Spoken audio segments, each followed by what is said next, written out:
As debates and arguments rage on about the Constitution and the amendment and restructuring, we again come to you from the Secretariat of NINAS to explain what exactly most of the terminologies being used mean and how they relate.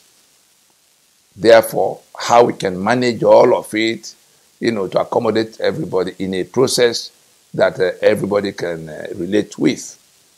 And so we've seen that away from what it used to be, many people used to argue that the Constitution is not the problem.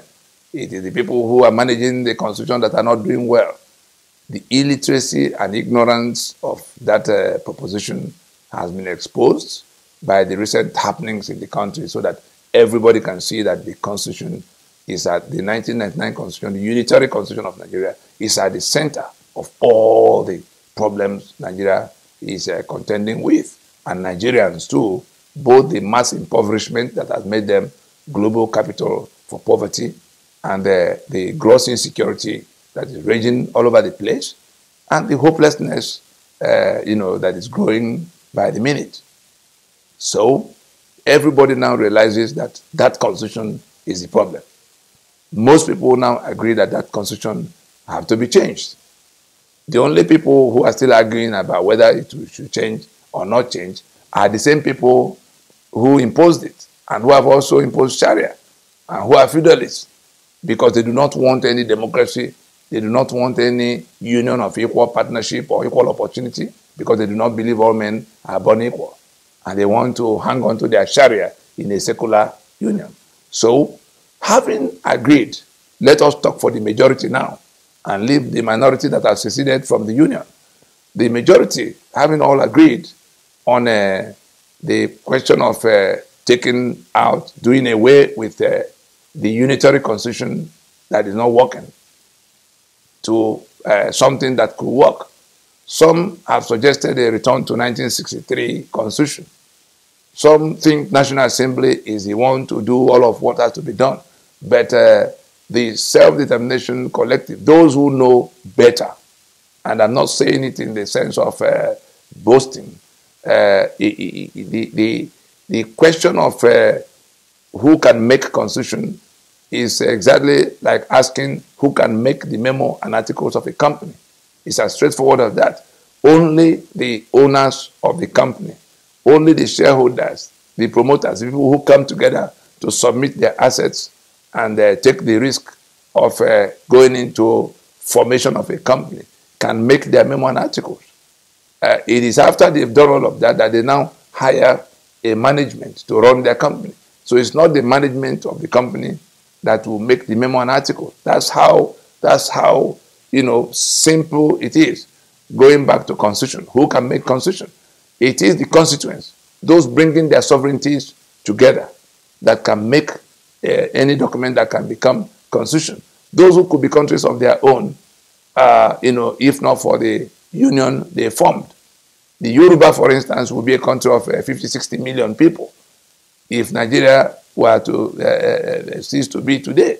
The eastern Nigeria, the lower Niger, that's the eastern half of southern Nigeria, the south and southeast, as we have it in this map, would be a country of more than 70 million people if Nigeria was not occupying their space today. In the middle belt, we could be talking about anything between 40, 45 million. That would be, these are the owners of the sovereignties that are, aggregated into what we call Nigeria. But whether that aggregation is of their own making, volition, agreement, or has been a question of hijack is an issue now. At independence, the reason they became one country, all these constituents, the reason they became one country at independence in 1960 was because they had agreed to be a federation.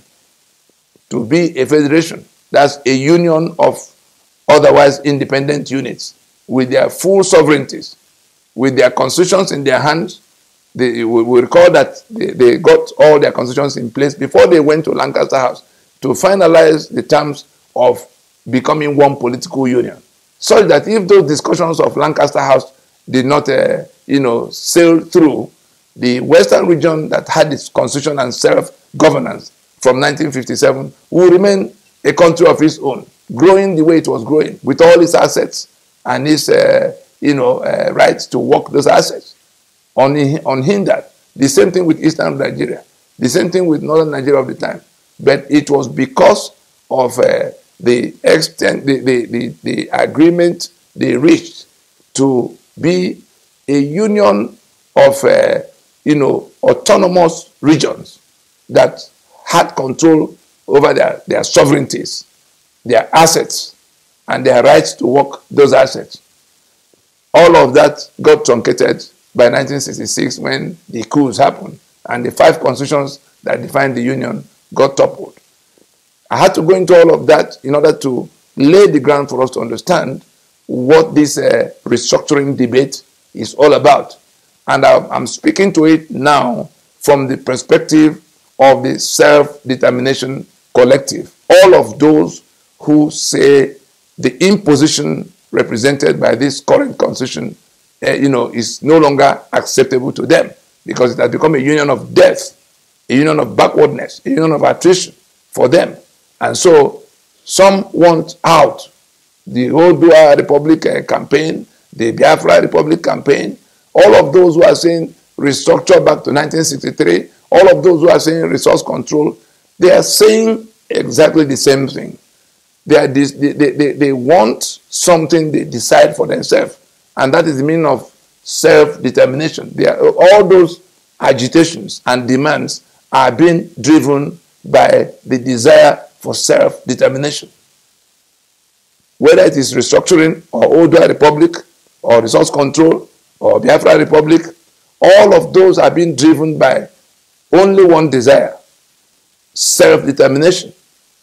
And what is that self-determination? Because there's also this confusion, including in high places. Many think that self-determination automatically translates to independence, secession, leaving the union. No. Self-determination simply means what it says, to determine for yourself how you live in your space. And that self-determination could be one in which you are satisfied with 80% autonomy instead of 100. 80% autonomy will take you back to what you had in 1963 Constitution, where the regions had control of their assets and contributed only 15% to the center. The one that could be 100% is one in which some of those who now say they want to leave the union are complaining about the Sharia and the feudalism and the arrogance of those who impose those two. In this map you see, that is their preliminary objection. I am speaking as one who had worked with all of them for over 20 years, whether it was in the Yoruba space where Gani Adams and his compatriots picked up arms to question the internal security arrangements of Yoruba land. I've had the privilege on behalf of the project to ask the leaders of all those agitations, eyeball to eyeball, why are you saying what you are saying? Why are you doing what you are doing?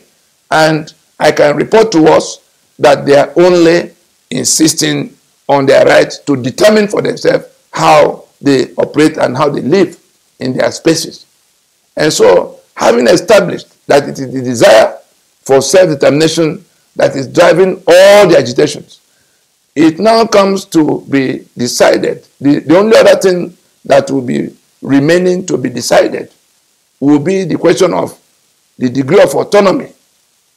It's only the degree of autonomy that varies between those who seek exit, outright exit. They want 100% autonomy. Oodua Republic, Biafra Republic, the Igbohos of this world, the Nnamdi Kanus of this world, they may not be able to explain it the way we're explaining now, but that is what they want, 100% autonomy. The people who are talking about restructuring and who are pointing us back to 1963 Constitution are also discussing, the same self-determination, but they will be satisfied with 80% autonomy, so that there's a union office to manage the balance of 20%. There are also people who are saying that the states as we have them now, let us devolve power down to them. there is an anomaly in that suggestion. There's an ignorance driving that suggestion.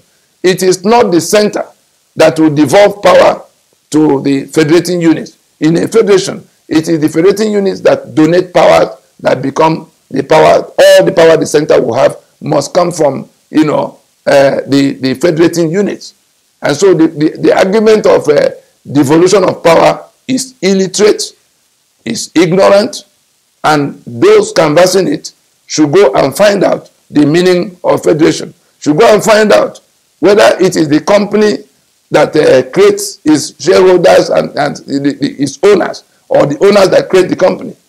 What that suggestion is like saying, let this company now appoint who will own it. You know, it is a reverse logic. And so we come back to the real question of from where Nigeria is now. Since we all accept, since we have come to realize that it is the constitution that is the problem, the unitary constitution, we've all come to accept that it has to change to something else. The one question left for everybody to answer now, and we have limited time to answer it before something else answers it for all of us, is by what mechanism will that change? By what mechanism will the word change has been polluted and bastardized in Nigeria? By what mechanism will that fundamental reconstruction, which has acquired the street name restructuring, be undertaken?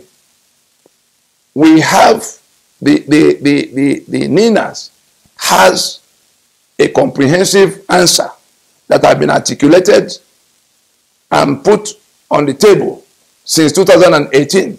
We recall when in 2018 the President Buhari went to France to talk down on those who are demanding for restructuring. He said that those who were asking for restructuring don't know what they are looking for, don't know how it can be done. They're just there causing confusion and making noise. Again, forgetting that he himself was part of the process, the Pronaco process, by which we undertook the interrogation of what the problem was and what needed to be done. You know, so on behalf of the alliance, we had raised an open memo titled "Open Memorandum to President Muhammad Buhari on the restructuring debate." Anybody who Googles that will see what we wrote to him, spelling out what restructuring means in exact terms, spelling out the step-by-step procedure for undertaking it, and pointing out in that articulation the fact that that reconstruction that we now call restructuring can yield any of the many outcomes possible. It can yield a federation that will be a proper federation. It can yield a confederation. It can also yield non-federation if we go through the two-stage process, which the proclamation of December 16th, the constitutional force majeure, the demands of the constitutional force majeure proclamation of December 16th spelled out. The two-stage process by which we can determine, by which we can get those who are fed up with how Nigeria is now to decide in a manageable process through a period of transition what they want in terms of the degree of autonomy. So restructuring can also deliver. That's by the explanation I've made now, we can see that if we go into that reconstruction, first by putting aside the 1999 constitution, just like the apartheid constitution of South Africa had to be put aside before they went into CODESA in a transition presided over by Frederick de Klerk of the time. It doesn't have to be, in the demands of December 16th, in the union dispute of December 16th, we indicated that it is the nationalities as represented by NINAS and other stakeholders that will determine the composition, the tenure, mandate of the transitional arrangements that we're going to have. So let us not be in any fixation in it, that it must be everybody there now that will manage the process. it is something that will be decided. Once we all accept that this constitution will have to, this 1999 constitution will have to get out of the way, we are not in, the people who are making these demands, Ninas is not in any quarrel with those in government house. Ninas is saying, let the nominal governance remain in a transitional capacity. And so we go into that two-stage process by which all of those who are complaining, whether they want out or they want more autonomy or they want resource control, the process by which they will make that choice via referendum. That is what had been listed out in that open memo, so that nobody can come debating, nobody can come arguing, because every day we tune the TV stations these days, all the discussions end in only one thing. Nobody knows how to undergo or undertake this restructuring. That's the prevailing view now. Because when they rush to National Assembly, we say no, National Assembly has no mandate to deal with our sovereignties. And so they say, they accept that constitution has to change. Let's go and write another constitution. And I saw some senior advocates writing constitution, Olisabakoba and Co., Falana and Co., writing constitution to go and give to them to now adopt. You know, it's marks of illiteracy on the jurisprudence of constitution making. It's marks of dishonesty, because we have engaged most of them to say it cannot be so. We saw the memo Yadudu, the quota professor, Awari Yadudu. We saw the memo he just sent to the House of Representatives, telling them to stick onto the amendment as the only way to go. At a time we have established that the mandate, the legislative mandate of the National Assembly does not extend to constitution making, you know. And so we just come back to where everybody has to come down from their high horses. Time is running. The 120 days we took from April the 17th to consult with the populace and the international community, we can already see some of the outcomes. Yoruba is on the street rejecting the Union of Nigeria. The international stakeholders, the world powers, have pointed Nigeria to those propositions contained in our Constitutional Force Majeure Proclamation of December 16 to say, let the matter go to dialogue of the people. Let there be fresh, legal instrument emerging from that dialogue. That's what we have to do now, and the exact mechanism by which it could be done to the satisfaction of all of those who are, dissatisfied with Nigeria now. The exact mechanism is already in that open memo. Guardian newspaper, that open memo was written on November 16, 2018. Guardian newspaper, reported on it on November 18. Anybody, 2018, November 18, 2018. Anybody who can access Guardian will find it. And people could also Google open memorandum to President Muhammad Buhari on the restructuring debate coming from this alliance. Having said all of that, we also come back to the question of this Sharia, that is the preliminary objection by those who are saying they want to leave the union. Every other thing can be resolved in terms of, issues of equity, issues of, equal opportunity that have been missing. But there's a preliminary objection to being in the union that will have Sharia in one part, because the adherence of Sharia, I'm reporting to us the inner thinking, the argument of those who are driving, whether it is Odua Republic or Biafra Republic or Middle Belt Republic, all of those who are saying they can't be in this union anymore. Their principal complaint is the question of Sharia in these 12 contiguous states, because the adherents of Sharia owe it a duty of faith to kill others as infidels. And if you have a situation where you have to be in one political union with people who owe it a duty of faith to kill you, you can see that Sharia cannot cohabit in the same political space with democracy, which the rest of us desire. Cannot cohabit in the same political space with a constitutionalism.